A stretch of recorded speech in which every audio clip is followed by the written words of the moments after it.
En este video vamos a contestar las principales dudas y temores sobre la anarquía. Entre todas las preguntas que nos hizo nuestro público de las redes sociales, elegimos las 16 mejores. Dado que el video puede parecer un poco largo, en la descripción del mismo dejamos marcas de tiempo por si quieren ir a una pregunta concreta. Con este canal, Sergio, yo y todas las personas que nos han ayudado, estamos aportando nuestro granito de arena en la batalla cultural. Somos conscientes de nuestras limitaciones técnicas, pero hacemos lo mejor que podemos para que la gente que nos mire abra la cabeza y empiece a pensar si realmente es necesario un gobierno central. Dado que ponemos nuestro mejor esfuerzo en este proyecto, esperamos que a ustedes les guste tanto verlo como a nosotros llevarlo a cabo. Sin más rodeos, arranquemos.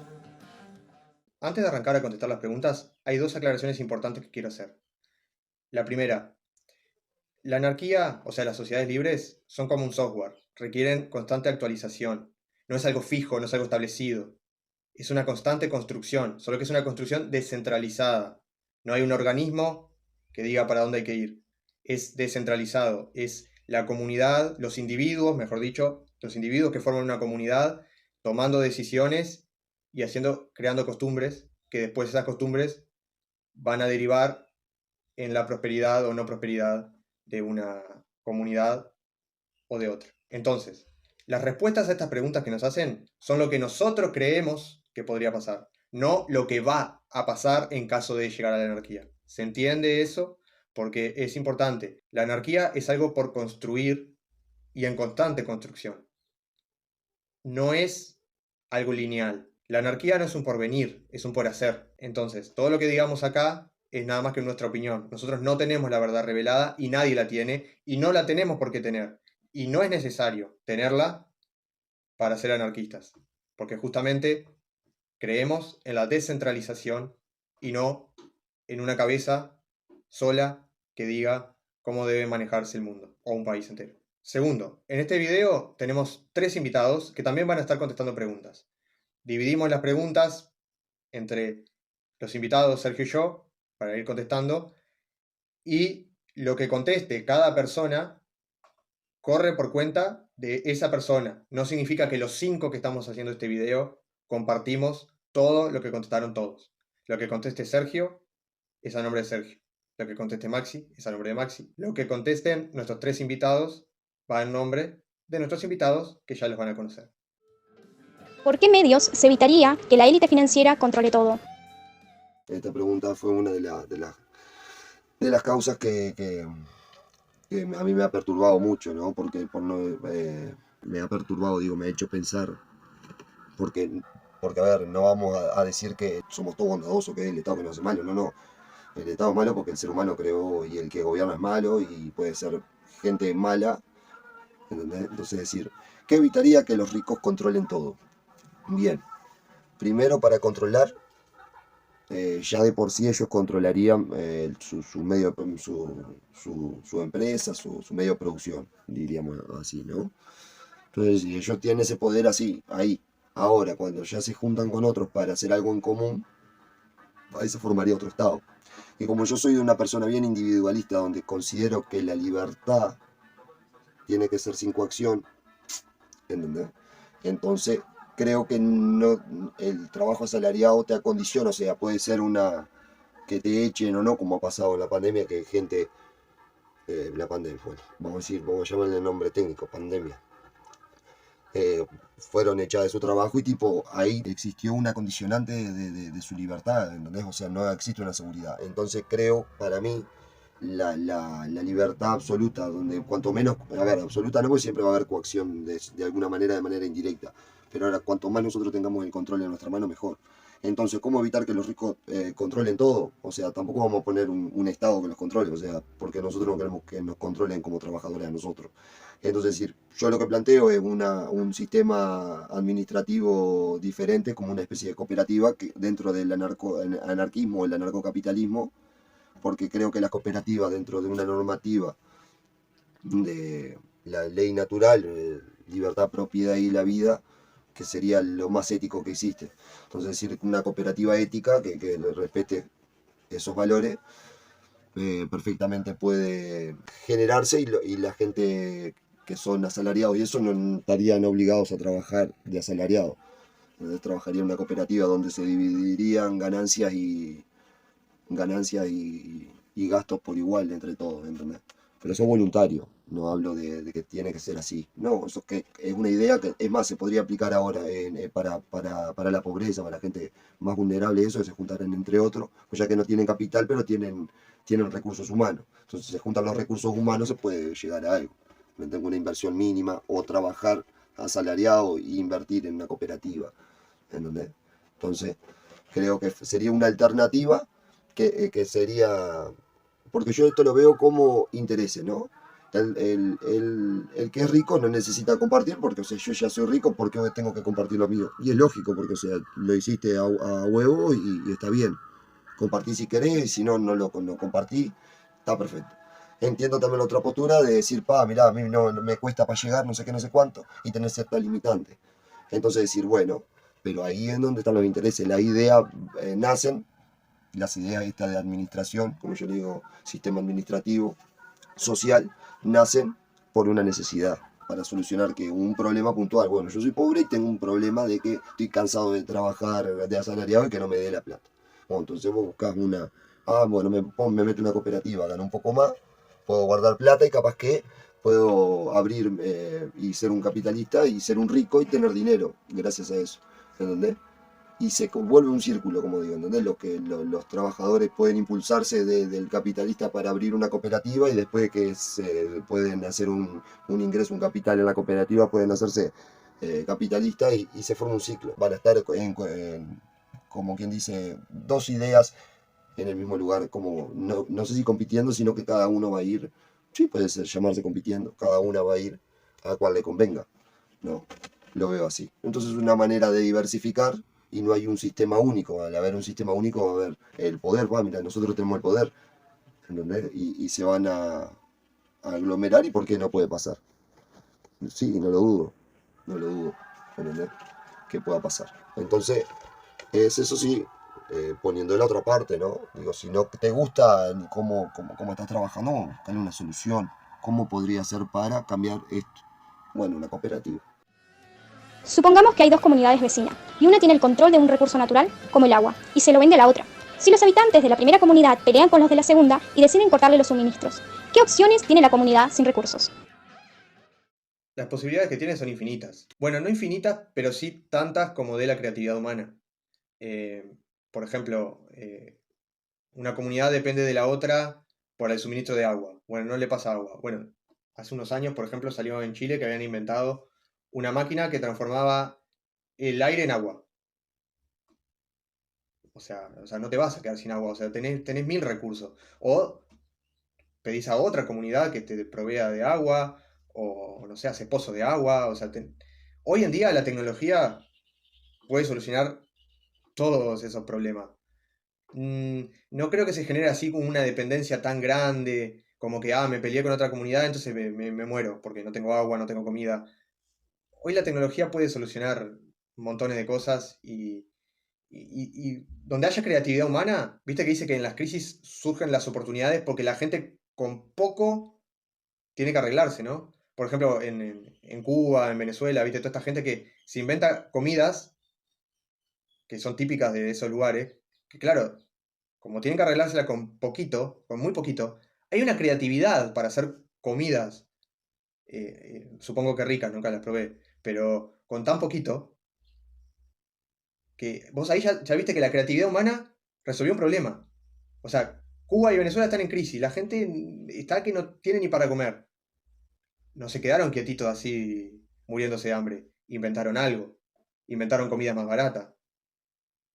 O sea, si hay creatividad humana, olvídate, todo problema se puede resolver mediante la creatividad humana y mientras más tecnología haya y más desarrollada esté la sociedad, más rápido lo van a resolver. Muy buenas a todos. Aquí José Belandia del canal de Librepreneur. Estoy haciendo este breve video para mis amigos de Tertulia Ermitaña y quiero dar respuesta con motivo a esta celebración que vienen llevando a cabo a todas estas preguntas que ha venido haciendo la audiencia. La primera pregunta es: En el ámbito contractual, ¿cómo se actuaría en caso de incumplimiento de un contrato por una de las partes. En un mundo sin agencia estatal, sin monopolio de la justicia, sin monopolio de la violencia y así, partamos del principio de que hay varias agencias que proveen ese servicio, ¿ok? Entonces, para hacerlo simple, para empezar, para que se entienda el ejercicio que estamos haciendo ahorita, de entre varias agencias que facilitan el servicio de cumplimiento de contratos, se selecciona a alguien. Este, ahorita vemos mucho Google Reviews, conocemos personas que nos refieren un producto o un servicio. Ya también hay otra cosa que tenemos que considerar, que es que partiendo de las experiencias previas de las personas que nosotros conocemos, muchas veces tomamos esa recomendación. Hay personas que te venden una prenda de oro, que te venden de pronto un perrito de raza, y así sucesivamente. Entonces, lo primero es considerar que hay algo de boca a boca de recomendaciones que se viene dando ya, con o sin gobierno y así, y que eso nos lleva a tomar decisiones de manera responsable, pues como personas adultas, adultos que somos, ¿ok? Entonces, si no se cumple un contrato en algunas de ambas partes, hay algo muy importante acá. Fíjense que yo estuve hace poco recibiendo una asesoría legal sobre otras cosas y me dijeron que en el momento en el que hay un malentendido, lo único que resuelve un malentendido es un contrato. Entonces, hay que considerar que también cuando se firma un contrato por ambas partes, ambos están considerando que están ganando de arranque, de comienzo, y por eso es que lo firman. Además, si yo quisiera que, como, vamos a decir, como las leyes, los abogados y tal son muy costosos porque precisamente estudiar ese tipo de licencia sale muy costosa, pensemos que en un mundo más liberal, más libertario, nosotros tenemos muchas más personas que ejercen la práctica y que esas personas cuidan muchísimo más su reputación, porque pues se abren mucho más. Y cuando todos esos servicios son más baratos y de mejor calidad, que es lo que resuelve el mercado, pues tú vas a elegir a un abogado que te ayude a chequear ese contrato y a que ese contrato esté bien escrito, a la par de que cuando tú escribes un contrato ya estás resolviendo una cosa que se llama em, el arbitraje. Entonces, de igual manera, quiero decir es que nosotros estamos un poco acostumbrados a que todo se defina previamente por escrito o por papel. Y sabemos por la práctica que las cosas no se resuelven así. Se resuelven es yo puedo escribir una cosa, pero hay otra serie de elementos que ocurren en la vida real, en la práctica. Entonces, aunque una cosa esté escrita en el contrato, consideremos que la resolución de conflictos de manera privada, primero ya es una realidad, ya la resolvemos. Nosotros ya resolvemos problemas de manera privada, ya los resolvemos. Hay problemas que van creciendo, o sea, digo, hay problemas de mayor valor, de mayor costo, pero para eso siempre intervienen varias personas que uno designa. Entonces, yo pudiera decir que si un contrato no se resuelve, pues hay agencias de seguridad, hay agencias de arbitraje y nosotros elegiremos la mejor.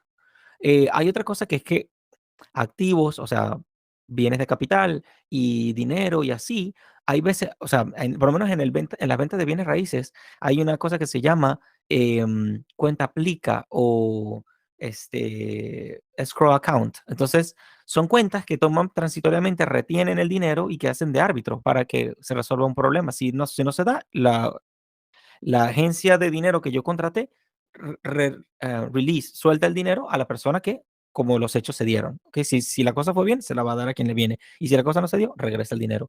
Entonces, hay varias soluciones alternativas. Se puede hacer con una casa, se puede hacer con caballos, se puede hacer con muchas cosas. También hay agencias de seguridad. Partamos del principio que las personas que ejercen la seguridad o que ejercen la defensa, pues también tienen problemas, también tienen una esposa, unos hijos, no sé, obligaciones, una casa, unas rentas, unas deudas, cosas que resolver y no se van a ir a echar disparos con alguien porque sí. Lo van a hacer si tienen que cumplir también su contrato, ¿ok? También están atados. Entonces, todo esto de la empresarialidad nos ata, nos compromete de alguna manera ética, económica y de prestigio también. Entonces, una persona que no ejerza bien su función de árbitro o su función de contrato o su función de seguridad queda descartada. Y el boca a boca puede más. ¿ok? Lo contrario ocurre ahorita, que es que por una persona tener unos soles aquí en el pecho y por tener un título o lo que sea que se lo confirió el Estado, nosotros creemos ciegamente. Y eso no es económicamente viable. Es muy caro. ¿Quiénes brindarían los servicios básicos, por ejemplo, la salud, y cómo tendrían acceso a ella los pobres? Lo primero que debemos entender es que los servicios nacen de forma espontánea en el mercado, no los inventa el Estado. ¿Cómo nace un servicio? Un servicio, al igual que un bien, cumple un rol, que es satisfacer una necesidad humana. Esto es lo que hace, en términos generales, que para nosotros tenga valor. Teniendo en cuenta que los bienes y servicios tienen valor según la necesidad humana que satisface, la importancia de esta necesidad comparada con otras necesidades y la escasez. Siempre hay que recordar que los recursos son escasos y las necesidades infinitas. La necesidad humana es un fin en sí mismo, debido a que los seres humanos vivimos para satisfacer necesidades básicas de las cuales depende nuestra vida y unas caprichosas de las cuales no dependen, pero por alguna razón las valoramos. Entendido fin como todo aquello que el ser humano subjetivamente quiere lograr con su actuación usando determinados medios. A su vez, medio es todo aquello que subjetivamente el ser humano cree que le sirve para lograr determinados fines. Ejemplo, si tenemos hambre, tenemos un fin. ¿Cuál es el fin? Saciar el hambre. Medio, comiendo una manzana, un pan, una comida, un delivery. Esos son medios. Recuerda, todo aquello que subjetivamente el sujeto cree que le sirve para lograr determinado fin. En este caso, saciar el hambre. La capacidad de sintiéndose insatisfecho, de teniendo una necesidad de actuar, de buscar distintos medios para lograr distintos fines, se llama capacidad empresarial. Entendiéndolo de la etimología de la palabra empresa, en su verbo latín imprendo endi enso, que es crear, buscar, percatarse, descubrir, es el actuar natural del ser humano tratando de modificar su presente para tener un mejor futuro y lograr mayor bienestar. Todos disponemos de esta capacidad innata empresarial y actuamos en base a nuestro propio interés. Pero por más hábiles y talentosos que seamos, no podemos disponer de todos los medios, que ya de por sí son escasos. Imagina que tengamos que autosustentarnos, sembrar nuestros alimentos, crear nuestra ropa, ser nuestros propios médicos, construir nuestra casa. Y más hoy que gracias a nuestra capacidad empresarial, el ser humano en el mercado ha creado millones de bienes y servicios a lo largo de la historia. Hace muchos años, en tiempos primitivos, la economía era de subsistencia, ya que los bienes y servicios que se creaban eran mínimos. Al final, nadie puede por sí solo satisfacer la totalidad de sus necesidades, y más teniendo la limitante de la escasez y el tiempo. Gracias a esta capacidad empresarial que tiene el ser humano, desde épocas primitivas siempre busca más y mejores formas de satisfacer sus necesidades. De esa búsqueda nace la división del trabajo y el conocimiento. El ser humano se dio cuenta que dedicándose a lo que mejor sabe y aprovechando mejor su entorno, ya que la naturaleza reparte los recursos de manera diferente, puede satisfacer sus necesidades de mejor manera. Empieza el ser humano a intercambiar los frutos de la división del trabajo. Empiezan entre ellos a darse distintos bienes y distintos servicios. Más adelante, con el avance de la humanidad, a este proceso lo llamaríamos mercado. Por eso dicen que el mercado es un proceso de cooperación social. Todo este proceso es basado en nuestro propio interés. ¿Por qué? Porque se intercambia, porque se valora más lo que se va a recibir que lo que se da. En base a todo este proceso espontáneo se desarrolla el lenguaje, el mercado, la cultura, la familia, el derecho, la moneda y un largo etcétera. Podemos deducir de manera lógica que los servicios nacen de nuestra capacidad innata empresarial de darnos cuenta, buscar, descubrir necesidades que otros tienen en busca de beneficio. ¿Cuál es ese beneficio? Obtener el o los distintos medios que el ser humano subjetivamente valora o cree que le sirve para lograr sus distintos fines u objetivos. En base a esto, la sociedad, la humanidad, evoluciona y se desarrolla. Esto es responsable de que la humanidad exista y se desarrolle, ya que gracias a esto, los seres humanos, conociéndose o no, actuando en orden espontáneo, para satisfacer sus necesidades, cooperan con otros y satisfacen las necesidades de los demás. Gracias a la institución más importante creada por los seres humanos, la propiedad privada. El Estado pretende suplantar este proceso, al cual todos le debemos nuestra existencia como civilización. Se supone que unos pocos que se creen superior al resto tienen la capacidad de organizar la sociedad en base a mandatos coactivos y a la fuerza, suplantando ese maravilloso proceso que se llama mercado. El Estado es la pretensión de suplantar ese proceso virtuoso nacido de la innata capacidad empresarial el mercado por la ingeniería social. Esto no es más que la pretensión arrogante de unos pocos de organizar la humanidad, la sociedad, desde arriba. De esa inmoral y antiética pretensión nacen los medios políticos y obligatorios, que pretenden suplantar a los medios económicos y voluntarios responsables de que existan servicios. Por eso mienten y te dicen que sin Estado no habrá servicio, cuando los servicios ya existían. El Estado toma los esenciales y los monopoliza. Sin Estado, lo que pasaría es que estos servicios, en vez de dártelos un grupo de parásitos e ingenieros sociales en base a mandatos coactivos y cobros obligatorios, impuestos, estarían dados por 8.000 millones de personas, pensando y actuando libremente al mismo tiempo en un proceso de mercado bajo la ética de la libertad y la propiedad privada. Que no es más que todos los servicios existen porque las personas lo demandan y pagan voluntariamente, generándose los incentivos para ser eficientes desde la competencia. Otro chantaje estatal son los pobres. El Estado vive de romperte las piernas y darte las muletas. Ese es el negocio del Estado, crear pobreza. Las personas que salen adelante por sí mismas no demandan Estado. Por eso le quitan mediante impuestos a unos a los cuales empobrecen para darle a otros que van a seguir siendo pobres. Porque darle dinero ajeno a gente por no trabajar elimina el incentivo al trabajo. De esa forma vemos que entre más redistribución de la riqueza, más pobreza. Por algo, los países que se desarrollan, el Estado estorba menos. El Estado es el mayor agresor de la propiedad privada. Sin él, no solamente existirían servicios, sino que habría millones de formas de servicio. Esto supone más oferta, eso a su vez más competencia, con lo cual los precios tienden a bajar. El salario real sube porque con el mismo salario compras y ahorras más. De esa forma las personas van a tener más recursos para satisfacer sus necesidades y las de su familia, y mucho más a medida que el proceso de libertad se vaya profundizando. Nada es perfecto, problemas siempre habrá. La cuestión está si lo vamos a resolver todos juntos gracias a los procesos que hizo que la humanidad progresara, el mercado. O seguimos siendo esclavos de un grupito de parásitos que tienen la arrogante y absurda pretensión de creer que ellos, a la fuerza, mientras nos roban y nos estafan, pueden organizar la humanidad. Eso sí, creando pobreza mientras se hacen millonarios. Está en ti si quieres ser esclavo y poner tu fe en ingenieros sociales de todas las especies, o ser libre y poner tu fe en la cooperación social espontánea y voluntaria con tu prójimo. ¿Quién haría las carreteras? ¿Quién haría cualquier cosa sin Estado? Imaginen una empresa privada que funcione como un sistema de gobierno estatal, que les puede obligar a pagar por sus productos y servicios. Ustedes no pueden decir que no. El empresario decide cuál va a ser el precio de cada cosa y ustedes quieran o no, lo usen o no lo usen, les guste el servicio o producto o no les guste, van a tener que pagar por ello. Todos los meses, un porcentaje de lo que generan va para el empresario que les brinda productos y servicios por imposición, o sea, un impuesto. Y si lo que en realidad quieren es lo que brinda otra empresa, primero van a tener que pagar lo impuesto por este empresario que les puede obligar a pagar, y luego son libres de pagar por el servicio o producto de esa otra empresa. ¿Qué razones tiene ese capitalista para innovar, para dar buena calidad o precios accesibles?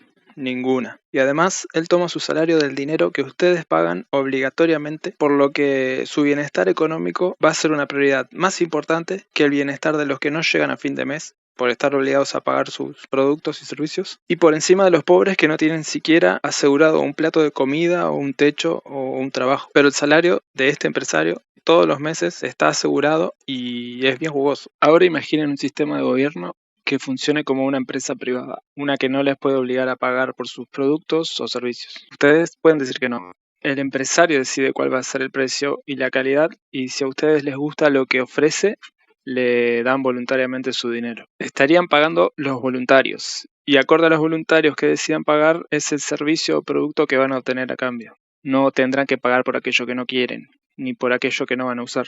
Si prefieren el servicio o producto de otro sistema de gobierno, dejan de pagarle a este y le pagan a aquel. O si no quieren un producto o servicio, no le pagan nada a nadie. Y no obtienen ningún servicio ni producto de ningún sistema del gobierno. Estas son dos diferentes formas de brindar servicios y productos.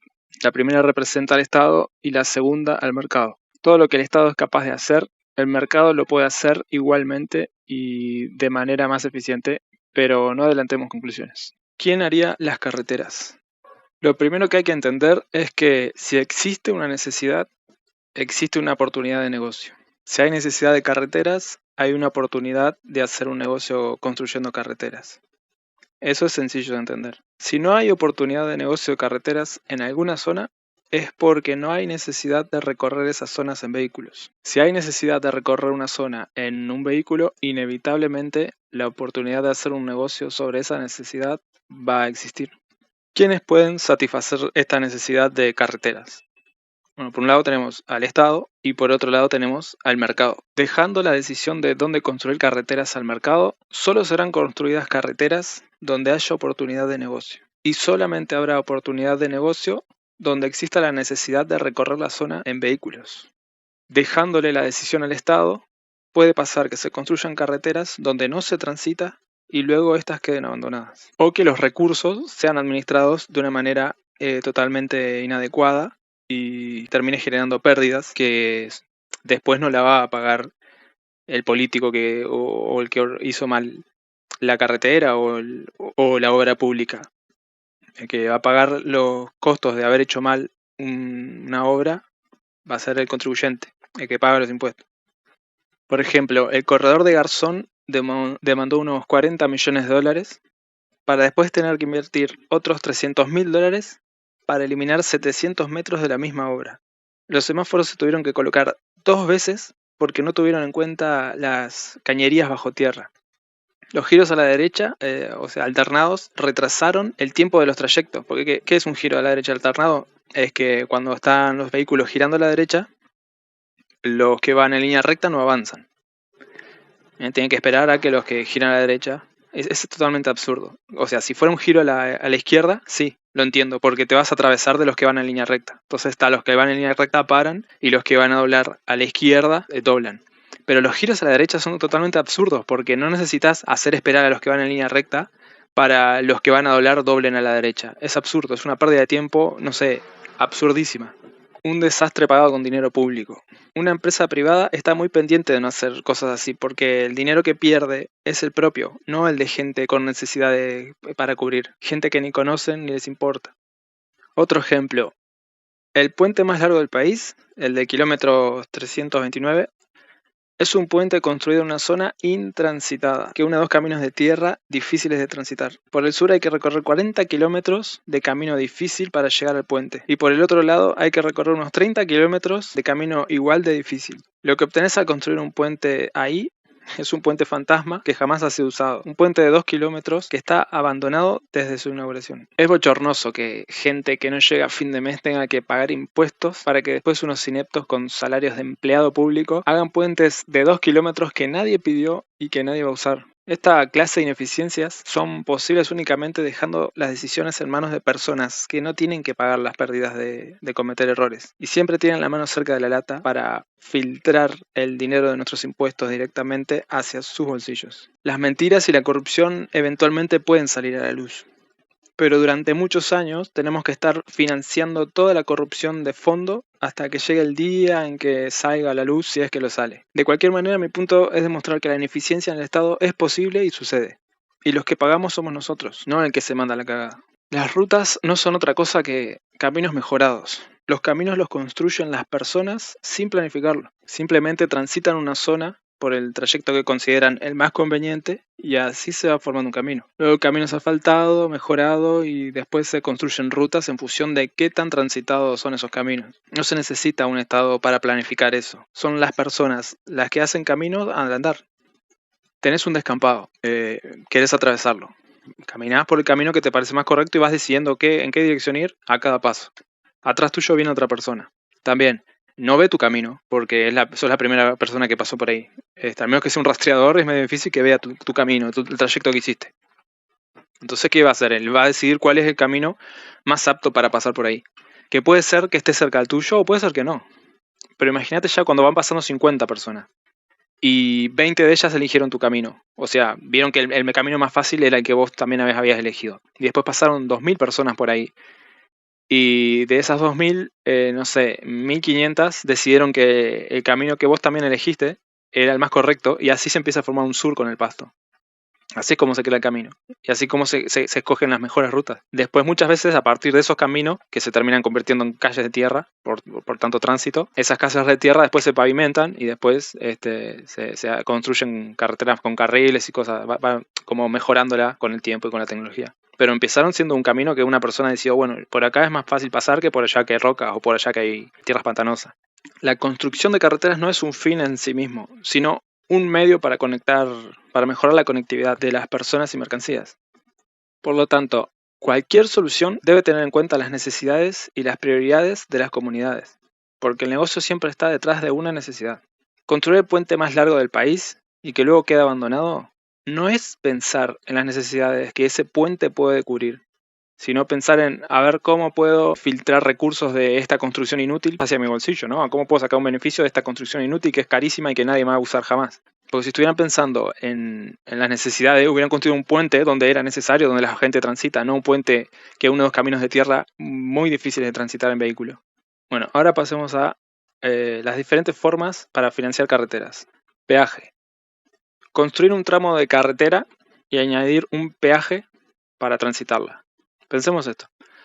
Las carreteras necesitan mantenimiento.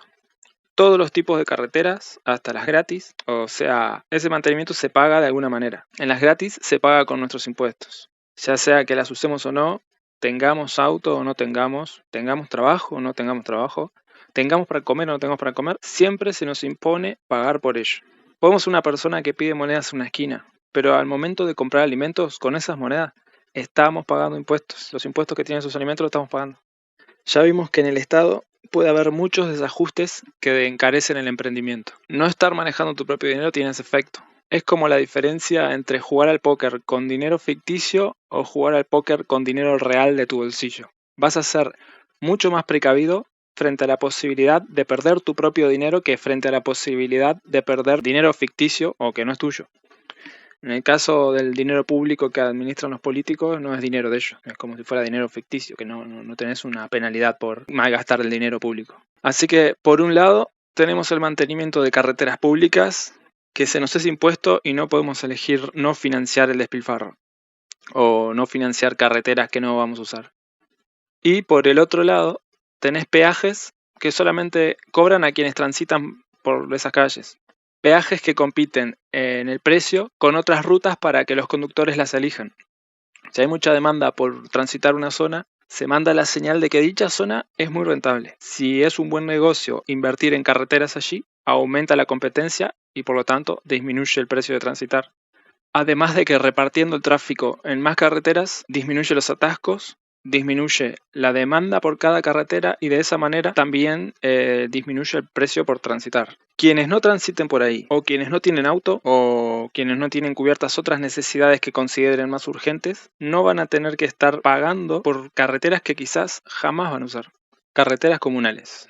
Los mismos barrios mantienen sus propias conexiones internas con el resto del mundo. El precio del mantenimiento del tramo de calle puede estar incluido en el alquiler o si se es propietario de una calle puede ser una fuente de ingresos pasivos, por lo que mantenerla en buen estado es muy beneficioso. Ya que si están en mal estado, las personas pueden optar por transitar otras rutas o incluso al ver que se está desperdiciando esa fuente de ingresos, alguien podría ofrecer comprar la ruta. Si descuidas la calidad de la carretera o encareces el precio de forma abusiva, pasa lo que en cualquier mercado, te quedas sin clientes. Si llegara a ocurrir un conflicto entre una carretera y alguna vivienda, lo que hacen es acudir a un árbitro que los ayude a resolver el conflicto de manera pacífica, ya que la manera pacífica siempre es más beneficiosa que la manera agresiva. Carreteras autosustentables. Estas son carreteras que se mantienen a sí mismas produciendo energía a través de la captación de energía cinética del movimiento de los autos, además de que pueden captar energía solar a través de paneles y recolectar agua de lluvia que se utiliza después para regar los alrededores y se puede potabilizar para proporcionar agua a las comunidades cercanas. Por ejemplo, está la carretera solar en Holanda,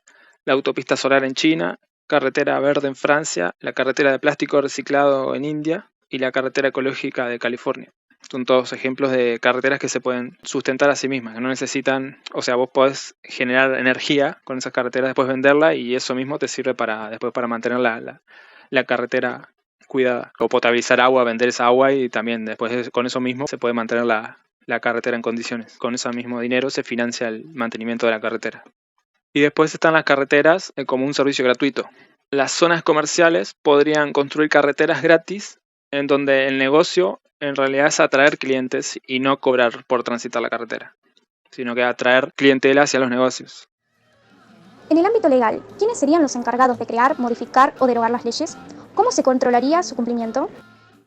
Básicamente sería justicia privada pagada mensualmente como un seguro contra posibles conflictos legales. Si alguna agencia entra en conflicto de intereses con otra, pueden negociar entre ellas y resolver el conflicto. Si no lograran llegar a un acuerdo, contratan a un árbitro. Si llegan a un acuerdo y se resuelve el conflicto, perfecto. Si no se resuelve, usan la fuerza para hacer cumplir sus intereses. Esto termina perjudicando a las empresas que eligen la guerra y las lleva a la quiebra, porque hacer la guerra es caro, ya sea para un Estado como para un privado. Siempre hacer la guerra implica un gasto, solo que el Estado lo que hace es saquear a los contribuyentes para financiarse y usa a la población como mano de obra esclava en una guerra. El privado tiene que pagar todo su bolsillo, dinamitando su capital y no puede obligar a nadie a formar parte de su ejército, al menos que les pague un salario, al menos que no le importe tener fama de esclavizar personas para hacer la guerra, lo que va a hacer que los clientes huyan hacia la competencia. Y además, esa guerra no puede tener un presupuesto mayor a las ganancias que se pueden obtener de ella. De lo contrario, no habría negocio en hacer guerra, porque vas a ganar menos de lo que invertiste, no es negocio. Y la guerra la ganaría quien tenga más clientes, ya que dispondría de un mayor capital para invertir en el cumplimiento de sus intereses.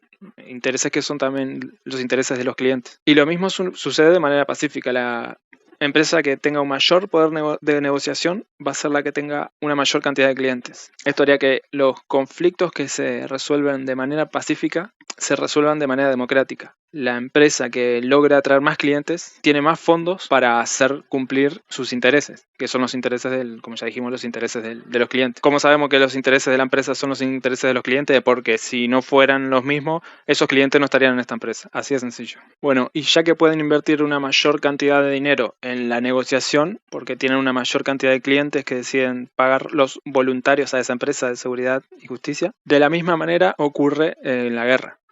El presupuesto para la negociación no puede superar las posibles ganancias que se obtendrían por resolver el conflicto, porque de lo contrario no sería un negocio invertir más de lo que se va a ganar. Sería entrar en pérdidas.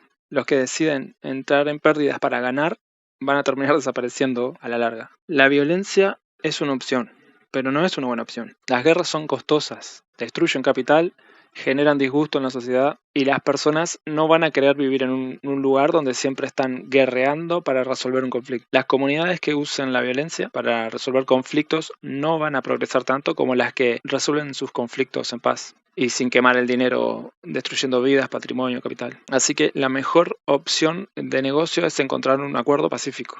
Al momento de comparar diferentes sistemas de resolución de conflictos, las comunidades que usan violencia se van a quedar atrás frente a los que no destruyen sus recursos para hacer la guerra, su patrimonio y su capital humano. Si dos de las partes quieren hacer la guerra, se van a volver más pobres, van a tener una peor reputación frente a la sociedad y van a terminar desapareciendo. Hasta que se entienda que hay mejores formas de resolver conflictos que la guerra, o hasta los que quieren hacer la guerra no tengan más poder para hacerla o estén muertos, cuando ambas partes encuentran valor en resolver un conflicto sin violencia, ahí es donde entra en juego el servicio de mediación. Una empresa dedicada a la finalidad de mediar para resolver conflictos entre dos empresas de seguridad o conflictos entre dos individuos o conflictos en general. ¿Cómo se defenderían las nuevas comunidades libres de los estados preexistentes? Lo que voy a decir es un poco antiintuitivo porque la mayoría de la gente piensa lo contrario, pero mientras más descentralizada esté la defensa, más eficaz y más efectiva va a ser. Claro, todo el mundo piensa que un estado grande, ¿no? Ponele Estados Unidos, China, van a ver que un grupo está estableciendo una colonia anarquista y van a querer atacarlo, porque claro, obvio, no pueden dejar que se demuestre que la anarquía funciona. Entonces lo van a atacar. Ahora, ¿qué van a atacar? Porque no hay así un ejército central o una estructura armada. Entonces, ¿qué es lo que van a atacar? Van a atacar a individuos puntuales o a alguna empresa. O sea, ¿qué es lo que van a atacar? ¿Qué es lo que los estados de otros países o de países pueden atacar? O sea, o sea, salvo que tienen una bomba nuclear y destruyan todo, que bueno, está, o sea, ahí ya no tenés forma de salvarte. Pero si realmente lo que quieren es conquistar ese lugar, no asesinar a todo el mundo, sino conquistarlo, y vas a tener que ir casa por casa, negocio por negocio. Es bastante más complicado, ¿no? O sea, si a vos te dan a elegir un enfrentamiento directo, ejército con ejército, o tener que pelear casa por casa, negocio por negocio, es bastante más complicado lo segundo, ¿no? Yo creo que la prueba está con los españoles, lo rapidísimo que conquistaron a los mayas y aztecas y demás indígenas que ya tenían una organización central, porque sácate, le cortaron la cabeza al rey, y el resto, como ya estaba la estructura armada, y bueno, siguió obedeciendo porque ya estaban acostumbrados a esa estructura. En cambio, los indígenas que eran nómades, sí, está bien, los españoles al fin de cuentas los terminaron conquistando o exterminando, muchas comunidades las exterminaron, pero les llevó muchísimos años, muchísimos años. Entonces ahí te das cuenta que mientras más descentralizada esté la defensa, más complicado es para un Estado o para quien sea, o para un grupo de mercenarios, lo que sea, atacar eso o conquistar eso. Es cierto que si estos países tan poderosos y tan grandes como Estados Unidos, China, no sé, Reino Unido, Alemania, yo qué sé, cualquiera, unen fuerzas contra una comunidad pequeña de personas, de 50 personas, y sí, si quieren te van a hacer pelota. O sea si quieren hacerlo, lo van a hacer.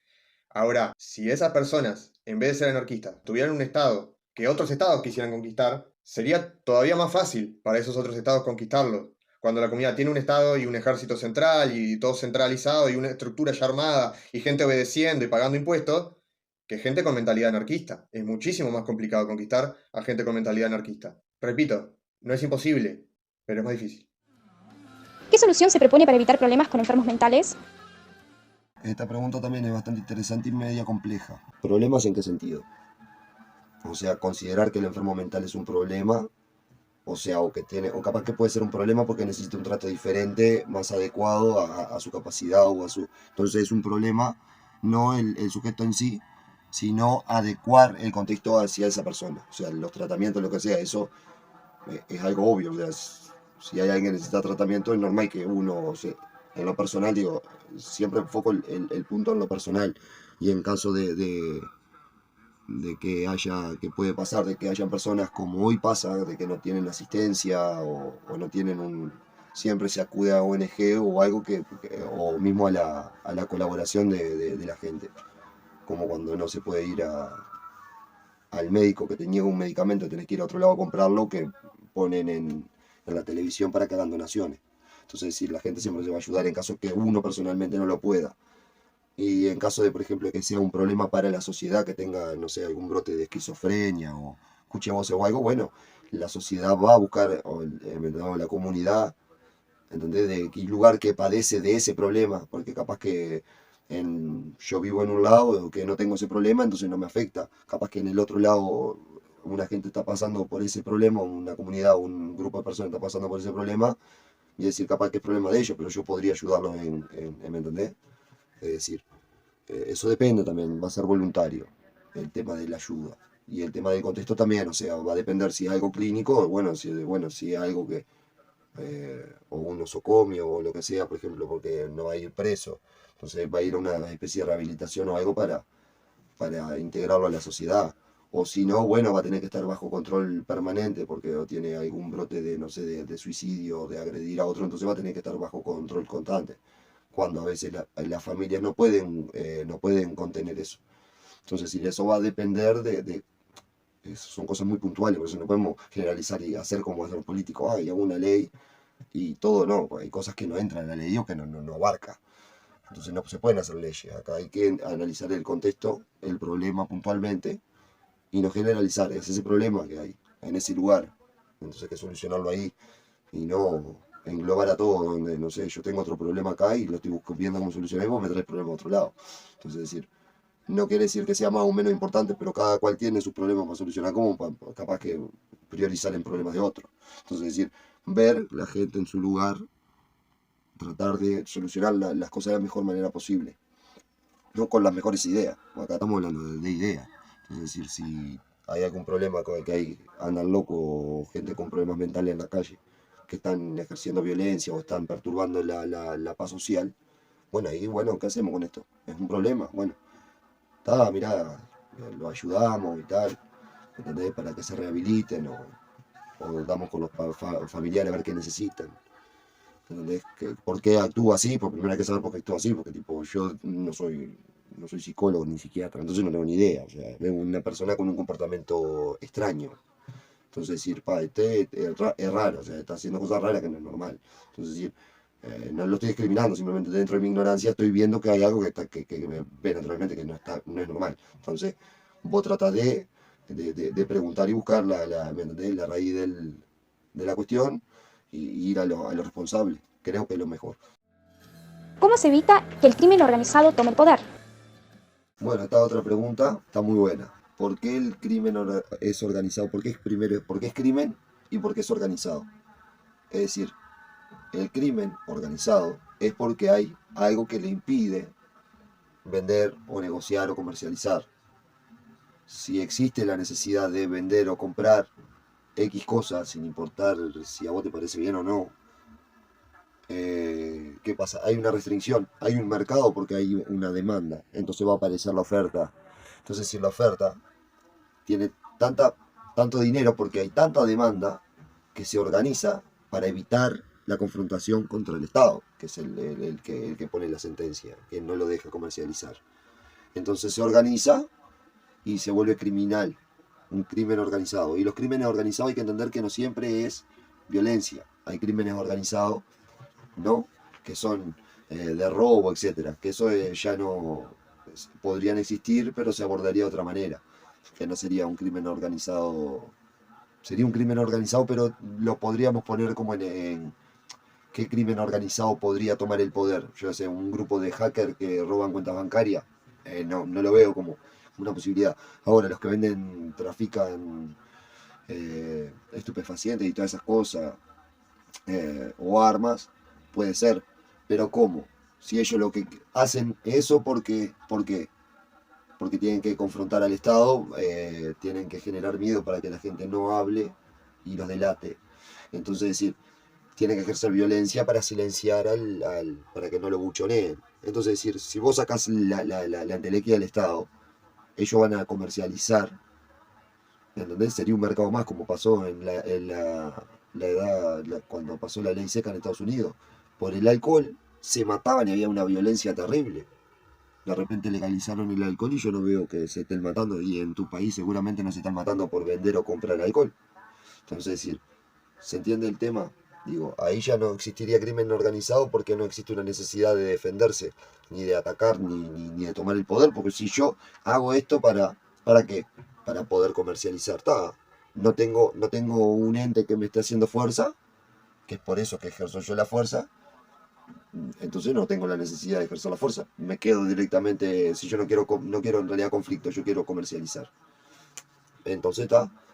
Pero podría pasar sí que otro ve el hueco y se pueda meter, se quiera. Pero ahí eso depende de la comunidad, porque o sea, si saliste de un estado vos vas a permitir que venga otro a cumplir el mismo lugar. No, ya quedó visto lo que pasó y menos esto que se va a ver más mal todavía, que es peor. Entonces bueno, lo vas a aceptar.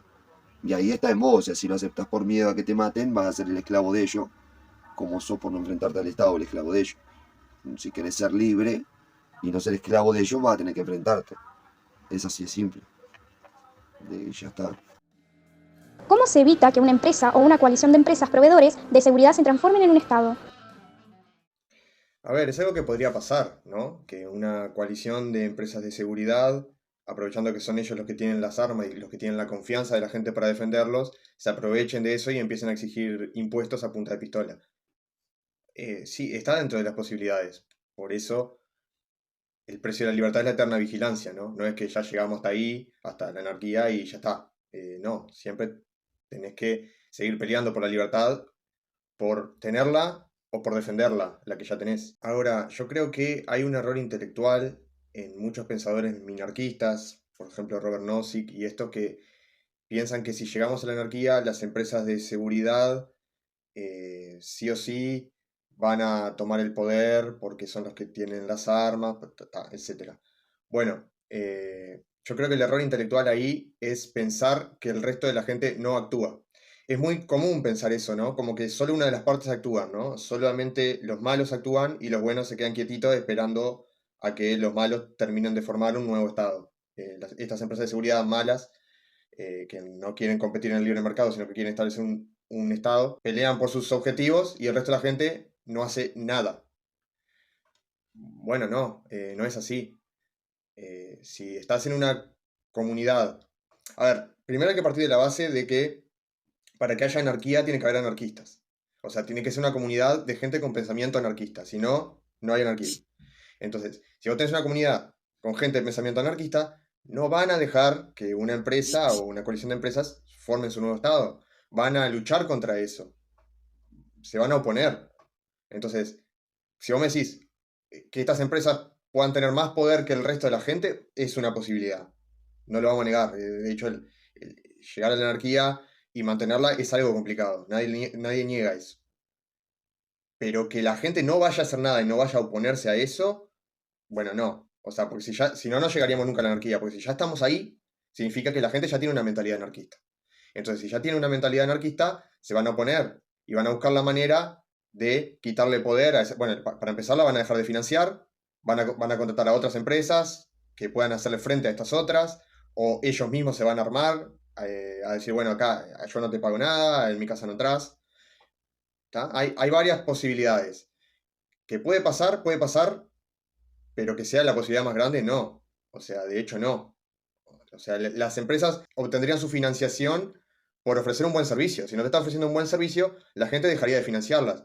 Entonces, si bien es algo que podría darse, es bastante complicado que se dé así de esa manera. No es imposible, pero es complicado. Y es importante remarcar que si intentan hacer algo así, la gente misma con mentalidad anarquista intentaría impedirlo. ¿A partir de qué edad una persona sería considerada responsable de sus actos?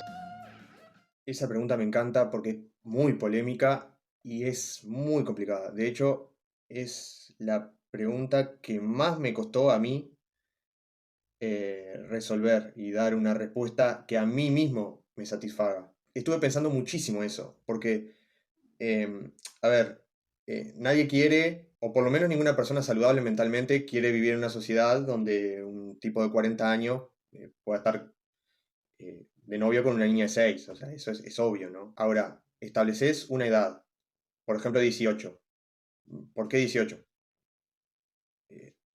O sea, pareciera como que los seres humanos evolucionamos como los Pokémon, ¿no? O sea, cumplimos 18 y evolucionamos y somos otra cosa más desarrollada, con más mentalidad crítica y no es así. No todo el mundo se desarrolla mentalmente y tiene a la misma edad las mismas capacidades para tomar decisiones importantes para su vida. Entonces, ¿por qué 18? Hoy mismo ya se están cometiendo muchas injusticias, ya sea para algunos que debería ser menos o para algunos que debería ser más. Entonces, ¿qué solución se le da? Porque no hay ninguna edad que sea perfecta, que vos digas, bueno, está todo. Entonces, capaz que no habría que tener un criterio de edad, capaz que tendría que tener otro criterio, algo que tenga más en cuenta las capacidades mentales de las personas, pero eso también genera otro problema, porque ¿qué vas a analizar uno por uno, hacerle un estudio uno por uno, a ver si está capacitado para tomar decisiones o no? Es complejo, entonces, bueno, a ver, ¿qué soluciones podrían proponerse para solucionar ese problema? Yo lo estuve pensando mucho y se me ocurrieron unos cuantos criterios que por lo menos están mejor que simplemente establecer una edad y ya está, pero tampoco me convencían del todo. O sea, como que siempre le encontraba alguna falla o algo que no me llenaba del todo. Entonces, en un momento dije, tal vez soy yo que tengo que salir de la soberbia de creer que yo voy a tener todas las respuestas, porque no las tengo. De hecho, esa pregunta me complicó mucho. Entonces, ¿por qué no pensar que la mentalidad colectiva de una sociedad libre va a resolver ese tipo de cuestiones mucho mejor de lo que lo pueda pensar yo? Entonces me di cuenta de que una persona está capacitada para tomar decisiones cuando la sociedad en la que vive lo considera o la considera capacitada para tomar decisiones.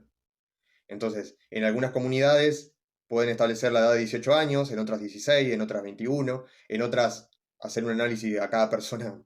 Bueno, será costoso, pero lo querrán así. En otras pueden decir, bueno, ¿tenés trabajo? Si tenés trabajo, sos considerado mayor. En otras pueden decir, para ser considerado mayor tenés que tener una empresa. No sé, estoy inventando, ¿no? O sea, capaz que es una locura lo que estoy diciendo, pero son imaginaciones, ¿no? En otras podrán decir, bueno, ¿tenés los ingresos suficientes como para independizarte de tus padres? Bueno, entonces ahí sos mayor. Otros van a decir, bueno, sos mayor cuando vivís en casa propia, tenés tu casa propia, ahí sos considerado mayor. O sea, hay 1000 ideas que pueden ser y cada comunidad probará con la que crea que es mejor. Y entonces, ante el problema que van surgiendo y unas comunidades tienen un criterio, otras otro, y de repente un criterio no funciona, y ven que la comunidad al lado, que tomaron otro criterio, sí está funcionando, y van a decir, bueno, capaz que les copiamos a ellos, ¿no? Porque les está funcionando mejor.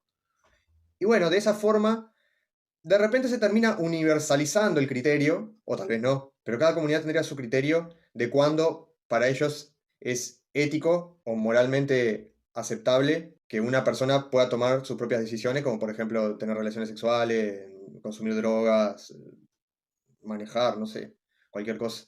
Lo tiene que decidir la comunidad, no lo tengo que decidir yo, ni vos, que estás mirando, ni ninguna persona individual. Lo va a decidir la comunidad en base a sus criterios, en base a su moral, su ética, y en base a la costumbre y en base a prueba y error. Me gustaría darles una solución mágica, pero no la hay. O al menos a mí, Maximiliano Blanco, no se me ocurre. ¿Cómo serían resueltos los crímenes, en especial entre personas no vinculadas por un contrato y extranjeros? Esta es bastante buena. Una propuesta podría ser, porque o sea, cómo se resuelven los crímenes, no sé por qué no vivimos en la anarquía. Para mí, o sea, un crimen, me pasó algo a mí personal o a alguien de mi familia, con ayuda de los vecinos o algo que puedan solidarizarme si no tengo cómo, o yo mismo, ¿no? Voy y le pago a una persona, a un detective que busque que busque con los datos, no sé, o de cámara, o de foto, o de relato de gente, o que investigue los hechos para que trate de traerme al delincuente acá, dependiendo del acto que él haya hecho, yo me encargo de dictar sentencia. No, porque como el crimen me lo hizo a mí, yo decido qué hago con él. Es decir, más allá de la moral o la ética de qué sentencia le daré yo o qué haré yo con él, eso es problema mío. O problema tuyo en ese caso, ¿entendés? O si te roban algo, te rompen algo, te violan a alguien o te matan a alguien, vos vas a... Más allá de que los demás van a decir, ay, mira qué manera tan desmedida por algo tan banal. Pero es una manera tuya de vos cómo solucionás tus problemas. Bueno, yo lo soluciono así.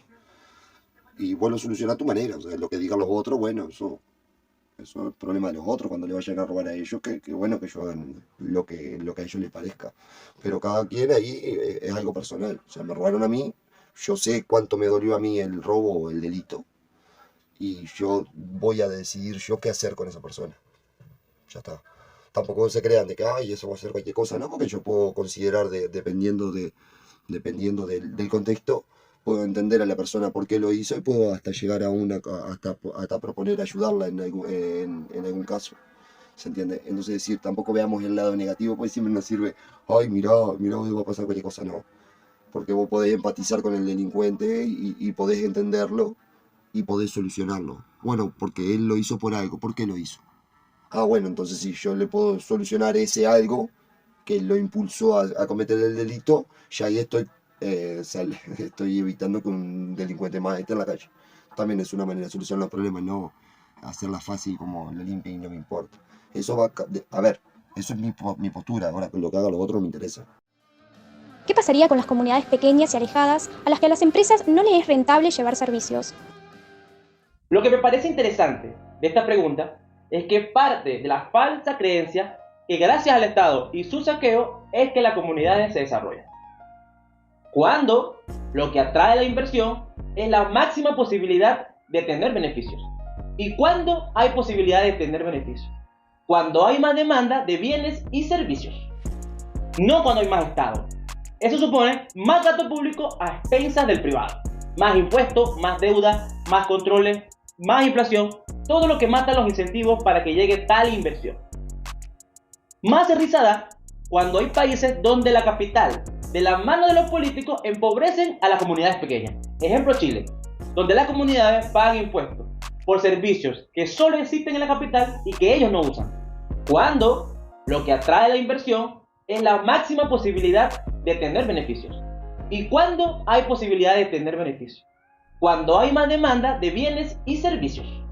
Para entender que no tiene que ver nada con la mafia y el crimen organizado llamado Estado, hay que entenderlo desde tres elementos, que es la demanda, el importante rol de los beneficios y el sistema de precios.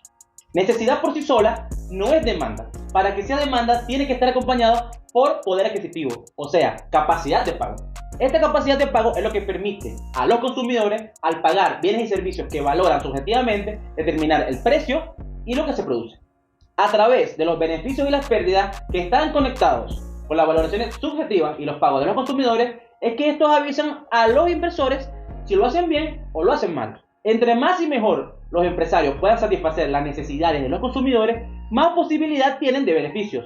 Sin posibilidad de beneficios, no hay inversión que llegue. Les guste o no, sin posibilidad de beneficios, no hay manera que llegue inversión a ningún lado. ¿Cómo se dan cuenta de que hay beneficios? A través del sistema de precios. Una de las funciones del precio es racionar el mercado, o sea, subir y bajar para mandar la señal de dónde hay sobredemanda, o sea, más posibilidades de beneficio, y donde hay sobreoferta, pocas posibilidades del mismo.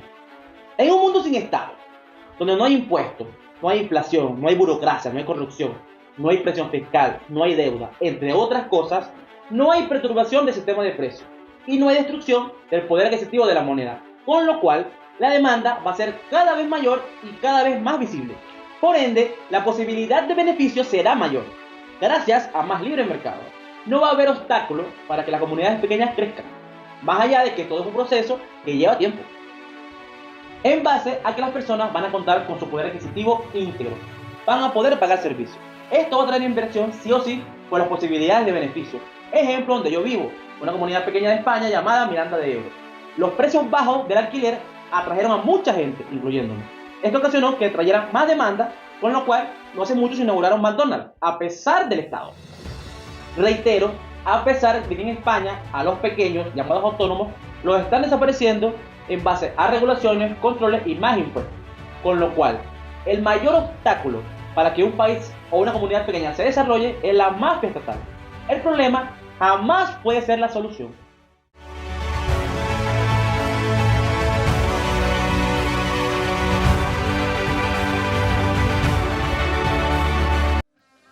En la transición a la anarquía, ¿cómo se asignarían los derechos de propiedad de mares, ríos y demás recursos naturales? Quiero partir de la idea de que esa anarquía es una cosa residual. ¿A qué me refiero? Y mucha atención con esto. Bastos nos enseña que una sociedad anárquica es una sociedad donde las personas entienden, compran y asumen el precio de la anarquía. Porque lo entienden, porque ya se han metido a fondo. Entonces, esa suma de individuos haría una sociedad anárquica. Por tanto, es anárquica después, no antes, es después. Entonces ya hay un trabajo hecho en ese particular. Hay varios conceptos de soberanía, independencia, hay cosas por derecho natural, por derechos de reclamación, que yo no sabré responder. Me puede ayudar mucho más un abogado que sea libertario porque conoce la parte técnica, pero sí sé que hay mecanismos en los que las personas reclaman su propiedad, porque hay principios. De hecho, hace poco estoy realizando un estudio para mi licencia de bienes raíces, aprendiendo cómo hacen, eh, cómo hacen las personas para resolver el precio, el valor de un activo, de una casa, de una finca, de tal, ¿no? Entonces es muy interesante porque hay principios, digamos, irrefutables. Por ejemplo, si en la comunidad hay casas de gran valor, entonces la casa toma valor. Si hay elementos de la casa que resuelven un problema real, entonces también cobra valor. Si, en fin, hay muchos principios lógicos que ya se utilizan. Y en este caso, con respecto a los ríos, mares y tal, y no sé qué, hay extensiones de tierra, hay un pedazo tuyo, un pedazo mío, y pienso que aquí viene la parte clave de la respuesta a esta pregunta. Poner a producir. y asumir las ganancias y pérdidas de los terrenos. ¿Qué hacen los propietarios de una casa? Asumen las ganancias y pérdidas, les dan un uso a las cosas y eso los incrementa en valor o los disminuye en valor. Entonces hay una parte, un principio que utilizan los appraisal o los evaluadores, que es el uso que se le da a las cosas. Entonces, habría definitivamente cuando tú quitas el tema del monopolio, entra la competencia y empiezan las personas a competir en clave de mercado, qué funciona mejor, o sea, quién lo hace mejor y así, ¿no? Entonces, pienso que los derechos de reclamación, el río se puede convertir, el río o el terreno o la montaña o lo que sea, tiene que ponerse a producir. Me gusta mucho el ejemplo de Colombia, dejando a un lado el tema de que ocurre en el gobierno, que en Colombia ponen a producir todo, o sea, sacan adelante su música, sus bebidas, sus culturas, sus costumbres, sus terrenos, a todo le ponen un nombre y a todo le sacan un provecho turístico y así, entre otras cosas. Además de que, bueno, todo lo fabrican, lo hacen, aprenden de aquí, lo replican allá y así, y entienden muy bien el tema del comercio. Entonces, así como Colombia y muchos otros sitios. Entonces, me parece que una persona que asuma, más bien la pregunta sería, ¿quién estaría dispuesto a asumir la responsabilidad del cálculo económico y la empresarialidad de una zona con ríos, con mares, con puertos? Pienso que eso tiene que hacerse con asociaciones y la gente tiene que dar resultados porque empiezan las ganancias y pérdidas. Hoy vino gente a turismo, hoy no vino gente a turismo. ¿Qué hacemos para presentarnos mejor? ¿Qué hacemos para no? Y así. Y las personas que vivan ahí van a querer cederle esos derechos a quien mejor sabe trabajar eso. Entonces, entienden el tema de ganancias y pérdidas. Entonces, ¿cómo sería, vuelvo a la pregunta, cómo sería la asignación de derechos de propiedad de mares, ríos y demás recursos naturales? ¿Vendría por reclamación, antigüedad? ¿Quién pone a producir mejor? Pienso que habría como una especie de votación interna, una vez que están, una votación de que, bueno, yo les cedo, pero la palabra no es votación como la democracia de que mayor número ganó, no, sino tiene que haber un consenso absoluto de que las personas que todavía no estén convencidas tienen que asumir una parte o tomar parte del trabajo para entrar y, en fin, competir y representar la región, los mares, los ríos. Y siempre dejo la siguiente duda: ¿qué les hace pensar que los cielos son públicos? ¿Ustedes creen que los cielos son privados o son públicos? ¿Ustedes creen que cualquiera puede volar un globo, un dron, o no sé, crear un avión y volar como quiera? ¿Ustedes creen que eso es público? ¿No será que ya es privado? Los mares, vean la Isla de las Rosas, vean la película. ¿Qué pasó a los muchachos que montaron un país o una nación en medio de la nada, en medio del mar? ¿Qué les pasó? Que es un caso de la vida real. Entonces, yo pienso que hay mucho acá de miedo de que, oh, lo van a tomar una corporación y tal, y no sé qué, una gente externa. No, lo tienes que tomar tú y tú tienes que hacerte responsable de lo que va a pasar con esa región y de verdad fortalecer ese músculo empresarial, ya no solo de resolver los problemas de tu casa, sino que resolver los problemas de tu casa a la vez que resuelves los problemas de tu comunidad, a la vez que ejercitas el cálculo económico, que son cosas que tal. Y empezará la gente a pactar entre sí, bueno, vamos a trabajar con estos del lado norte del río, del lado norte de la playa, del lado sur y así. Este, y bueno, más o menos por ahí van las cosas. Además, hay un conocimiento que se está desarrollando siempre y que también vamos asumiendo lo que sirve, desechando lo que no sirve, pero definitivamente no cederle el monopolio a una par de personas que no tienen nada que ver, que están por allá a muchos kilómetros decidiendo sobre lo que pasa sobre tu vida y la mía.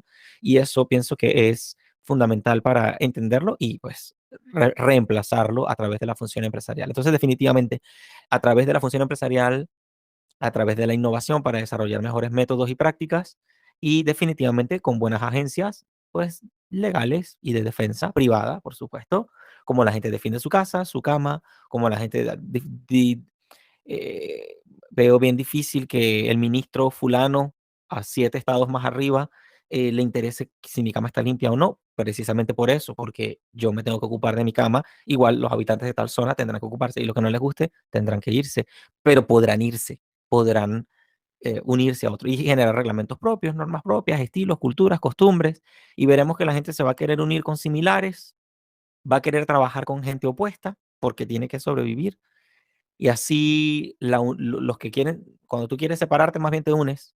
Y cuando quieren unirte, más bien tú te separas. Entonces, creo que eso sería todo. No te olvides de suscribirte a mi canal Librepreneur, donde puedes conocer un poco más sobre la función empresarial, puedes ver las entrevistas desiguales, puedes disfrutar mucho mientras vas a la casa, al trabajo y así, y escuchar todas estas cosas que te pueden ayudar a ver la vida en clave de libertad. ¿Puedo agredir a mi vecino por poner la música alta? Bueno, esta pregunta es media graciosa. Yo qué sé, tu vecino, es tu problema. ¿Qué puedo hacer yo? No sé, cómo es, no todos los vecinos son iguales. O sea, capaz que vas a hablar y está todo bien, hay confianza y se puede solucionar el problema, puede tener... o capaz que vos también tenés que ver cómo reaccionás vos como vecino. O sea, que no te tiene en cuenta por qué pone la música alta. Por qué pone la música alta y no te respeta. O capaz que simplemente no se da cuenta. Porque la vida de él es diferente a la tuya. Entonces, decir, eso es un problema personal. No sé, es como un pedido de permiso, y depende de la circunstancia y el contexto. Tenés que ver vos cómo solucionás el problema, yo que sé, no sé. Es como que me preguntes, se me rompió un caño, ¿qué hago? No sé, llama a un plomero o arreglalo. No sé, o qué va a pasar. O sea, es un problema a solucionar, o sea. Si lo tenés que agredir porque te toma el pelo, te falta el respeto, bueno, hacé lo que se te plazca. Tipo, eso es algo personal, o sea, es como vos podés solucionar el problema. Ahora, si el problema es si vas a tener alguna consecuencia por eso legal, eso es otra cosa. O sea, no tendrás consecuencias legales, capaz tendrás de por vida a una persona viviendo al lado de tu casa que vas a vivir en guerra permanente. Entonces, vos decidirás cómo solucionar esos problemas. El problema ese va a ser tuyo, no mío. Si hice mi carrera estudiantil en una comunidad y luego me mudo a otra, ¿serviría mi título profesional ahí? ¿Cómo se lograría la unificación de criterios si es que se puede? Bueno, esta es una pregunta compleja, porque acá tenemos que salirnos un poco de la estructura a la que estamos acostumbrados hoy, de la educación que nos impone el Estado. Porque vos vayas a una institución de enseñanza pública o a una institución de enseñanza privada, los programas de enseñanza los tiene que aprobar el gobierno. Entonces, no te puedes escapar. Ahora, ¿qué es la educación? Porque la educación en realidad no es lo que el Estado quiere que aprendas. La educación en realidad es la vida misma. O sea, desde cuando sos pequeñito y vas aprendiendo las cosas de la vida, tus padres te van enseñando, hasta que después ya más de grande tenés curiosidad, querés aprender cosas, las buscas en internet, la consultás a alguien que sepa. Esa curiosidad por aprender, eso es educación. Pero estamos acostumbrados a que sí o sí tenés que pasar por la estructura estatal. Primero escuela, después liceo o UTU, después universidad. Es como todo establecido así ya. Cuando en realidad, o sea, a ver, yo quiero trabajar de carpintero. ¿Por qué tengo que saber derecho? ¿O por qué tengo que saber contabilidad si yo quiero ser carpintero? Cuando quieras saber algo de derecho o de contabilidad, le consultaré a la persona que sepa derecho y contabilidad. Y cuando la persona que es abogado o contador quiera un mueble, se lo haré yo que soy carpintero. Es la división del trabajo. O sea, ¿por qué yo tengo que saber sí o sí estas cosas de acá? No tiene mucho sentido. Pero el Estado nos acostumbró a que tenemos que tener un nivel de cultura general, que lo pongo entre comillas, porque si bien sí es un poco de cultura general, es la cultura general que el Estado quiere que tengas. Yo quiero tener mi propia cultura general. Yo leo libros, yo veo videos, yo charlo con las personas, yo hago debates. En este canal he aprendido mucho. Todo eso me ha enriquecido mucho mi cultura general. Y aunque no las vaya a aplicar a algo concreto, a un trabajo o algo, a mí ya me enriqueció, ya me hizo bien eso porque hoy sé algo que ayer no sabía. Entonces, eso es educación. Ahora, si vos lo que te estás refiriendo es educación para aplicar a un trabajo, o sea, que sería más como una formación laboral, a un trabajo que no tiene por qué ser sí o sí un trabajo de dependiente, ¿no? De asalariado, pues un trabajo propio, algo que haces para vos, un trabajo, una empresa que vos quieras poner, un pequeño emprendimiento, o bueno, si tenés plata, un gran emprendimiento. Vas a aplicar los conocimientos que vos tenés, ya sea de marketing, sea de diseño, de informática, de contabilidad, de lo que sea, vos aplicás tus conocimientos en el proyecto que vos estás queriendo tener. Entonces, yo tengo este proyecto, quiero ser ingeniero. Bueno, entonces yo voy a buscar, de repente capaz que quiero ser ingeniero y no tengo los conocimientos suficientes para ser ingeniero. Bueno, me voy a educar y voy a aprender qué es la ingeniería, para qué sirve, cómo se aplica, para poder ser ingeniero, que es lo que yo quería, ¿no? O quiero ser astronauta. Bueno, a ver, está bien, querés ser astronauta, querés viajar al espacio y todo, pero ¿tenés idea en realidad cómo funciona el universo y qué necesitas para ser astronauta? Bueno, no tengo ni idea. Bueno, me informo, averiguo. Entonces, eso sí tiene un sentido porque vos estás adquiriendo un conocimiento para lograr un objetivo, ¿no? Tu sueño y estás usando medios para lograr un fin. Ahora, a mí qué me importa si el astronauta o el jugador de fútbol sabe de contabilidad o de derecho. Cada persona se especializa en lo que es bueno, ¿no? Como decía Einstein, si juzgás a un pez porque no puede trepar un árbol, va a vivir la vida entera creyendo que es un idiota. O al menos se le atribuye a Einstein esa frase, no sé si realmente es de él. Y sí, es que es lo que hace la educación pública. Capaz que sos un genio en matemática, un genio en contabilidad, un genio en informática, pero sí o sí tenés que pasar inglés, pasar dibujo, pasar cosas que de repente no sos bueno en eso, pero sí o sí las tenés que pasar. ¿Por qué? Porque no se especializan en lo que uno es bueno. La educación de hoy no potencia tus habilidades. No, te machaca con tus debilidades. Entonces, yo creo que una educación en una comunidad libre sería como algo más descentralizado. No habría, creo yo, ¿no? Esto es una especulación porque no puedo hacer futurología. No habría una institución que sea la que englobe, bueno, vas a la escuela y vas acá, vas al liceo y vas acá, que ahí tenés todo. Tenés derecho, tenés matemática, tenés lengua, tenés... No, sería más bien, bueno, quiero aprender matemática, independientemente de si la voy a usar para un trabajo o no. Simplemente quiero aprender porque me gusta. Bueno, acá tenés un instituto que dan la matemática. Quiero aprender derecho, acá tenés un instituto que dan derecho. Si es que habría derecho en anarquía. Eso es discutible. Quiero aprender ingeniería. Voy a un instituto que enseña ingeniería. Es eso. O no vas a un instituto físicamente, capaz que lo aprendes por internet. Porque hoy en día es todo muy barato. O sea, todo lo que antes era muy caro, hoy puede ser muy barato. Que el Estado nos haya adaptado y que siga con la educación vieja es otra cosa. Pero hoy la educación es muy barata. Muy barata. Entonces vos tenés un objetivo, no sé, quiero vivir en Estados Unidos. Bueno, voy a aprender inglés. Voy a ir al lugar donde me enseñen inglés. ¿No? Tenés un objetivo, usás los medios para cumplir ese objetivo. Si bien es cierto que cada comunidad podría tener sus criterios de qué es educación, qué es necesario, qué no, es un poquito cuestión de lógica, ¿no? Yo pongo un supermercado y necesito gente que trabaje en la roticería, y a mí lo que me importa es que esa gente sepa usar las máquinas y sepa atender al público. No me importa si sabe derecho, si sabe hablar inglés o francés. O sea, es cuestión de lógica, esa lógica que hoy se ha perdido un poco, porque también con las trabas que pone el Estado para contratar y para despedir y para que sí o sí tenés que pagarle esto y pagarle lo otro, entonces claro, las empresas terminan para un cajero de supermercado, que sin despreciar a nadie, no estoy diciendo que sea malo, estoy diciendo que para ser cajero de supermercado vos qué tenés que saber, atender al público y saber manejar la caja, ¿no? Y algún código interno, alguna cosa.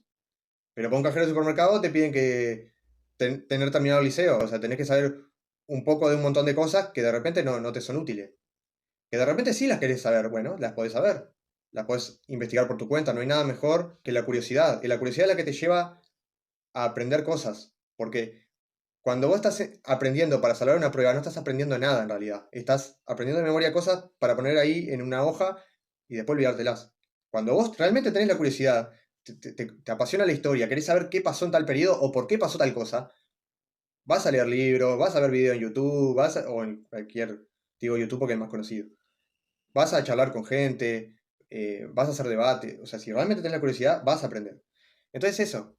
Yo no creo que haya que me mudo a otra comunidad y tenga que validar mi título de ingeniero, de no sé. No tiene mucho sentido en realidad.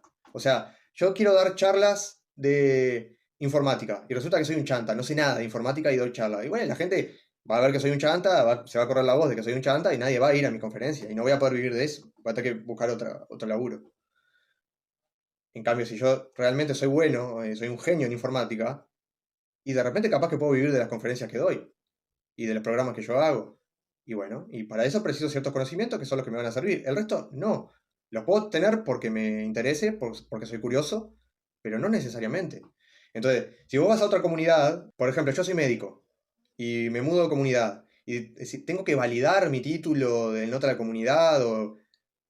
A ver, si yo fuera el empresario que tengo un hospital y quiero contratar médicos, en realidad me voy a fijar que vos sepas lo que estás haciendo. Te haré una prueba, no sé cómo se haría.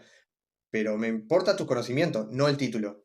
No creo que haya algo que tenga que validar. Ojo, esto es como lo haría yo, no significa que sea así. Pero creo que va un poco por ahí. En reestructurar lo que hoy entendemos por educación, porque educación no es ir a la escuela, ir al liceo, ir a la universidad. educación es la vida misma. Entonces, sería todo tan diferente que es hasta difícil imaginar. Bueno, creo que di muchas vueltas, espero que se haya entendido lo que quise plantear. Nosotros nunca decimos esto, pero ahora como estamos haciendo videos diferentes, le voy a decir que, como es que dicen, bueno, poné la campanita, suscribite, comentá, compartí y seguinos, que tenemos más cosas que te pueden servir. Y si no te sirven, bueno, recomendarlo a alguien que le pueda servir. Es posible que nuestras respuestas hayan generado más preguntas.